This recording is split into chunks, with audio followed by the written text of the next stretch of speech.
Nung unang beses mong nabuntis, ginusto mo ba? Hindi. Nalungkot yung asawa ko.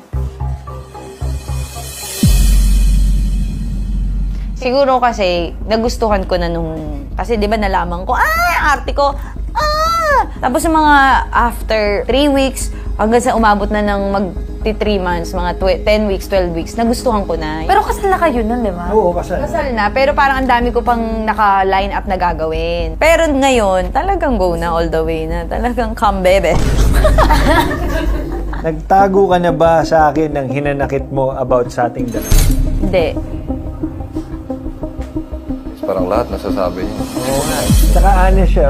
Ha? May mga times sa pag-uuwi siya, paggising ko, wala na siya. Minsan tetext, galit ako sa'yo. Sabi niya, bakit?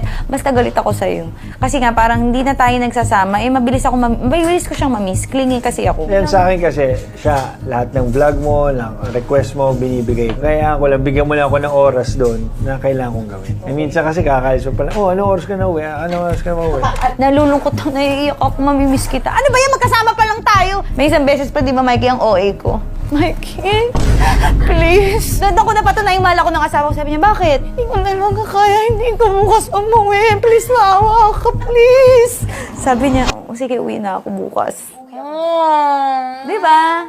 I-try ko rin yung iyak-iyak na gano'n. Hindi ko pa nagawa yung iyak-iyak. Kinumpira mo na ba ako sa iba in a bad way? Kinumpara kita, oo. Sabi ng bibig ni Mikey. Asawa kong natigalgal sa sagot ko. Ibig sabihin kasi dati, yung pang-past relationships ko, pangit na relationship, yun yung naturo sa akin ng relationship na yun. So si Mikey, tinuruan niya ako kung paano talaga yung what it's like to be in a relationship. Ano talaga yung feeling pag mahal mo ang isa't isa. Kasi dati, nandun ako sa possessive, nandun ako sa praning. Si Mikey, tinanggal niya lahat yun. Kaya nako-compare ko talaga siya. Pero ang comparison to, not in a bad way, yung, ay, buti na lang si Mikey talaga napakasalan ko. Kasi what if ganito, ito yung napatuluyan ko, edi ito ako ngayon. Diba? Thank you.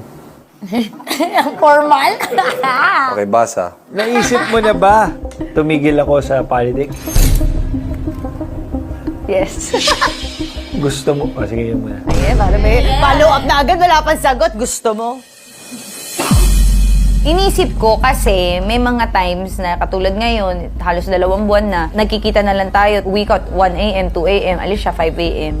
Pero nakikita ko kasi talaga sa puso ni Mikey, enjoy siya sa ginagawa niya. So, hindi niya ako pinipigilan sa trabaho ko, so hindi ko siya pipigilan dyan. Pero naisip ko, what if hindi niya gawin? Nakikita ko na malulungkot siya eh. Hindi, alam ko na yung sagot.